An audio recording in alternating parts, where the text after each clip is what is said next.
Hello guys सकाल सकाल बाहरी पड़ती आम आज भोजी उठला भोजीटा अटेंड करके आम रिटर्न होतलो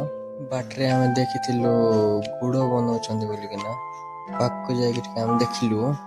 गुड़ केमती बना होची बोलिकी तार परे मो भितर को पड़े गुड़ केमती बना देखी बोली भाई रे भितरे जो गरम आ कहवा को ना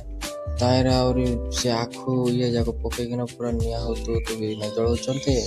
साड़े गुड़ टकमकाई पड़े भाई कहला जीवा मुझे आखु टे रस काढ़ी तारपरे भाई आखु रस काढ़वार व्यस्त मुई ब्लॉग बनवार व्यस्त भाई बाल्टी रे रस जाक सब काढ़ला भाई तापरे भाईना नाई कि भल लेम्बुर रस जाक सब काढ़ी रस काढ़ला भाईना दही भी टिके तापरे मरच गुंड भी टिके पकईथिले सब जाक भल से मिक्स कराला फाइनाली भाई आखु पना रेडी भाई आ मु मिसकिना पी देथिलु एबे हमें बाहरी पड़थिलु घर को जीवा को थरे देखा नेक्स्ट ब्लॉग रे जय जगन्नाथ।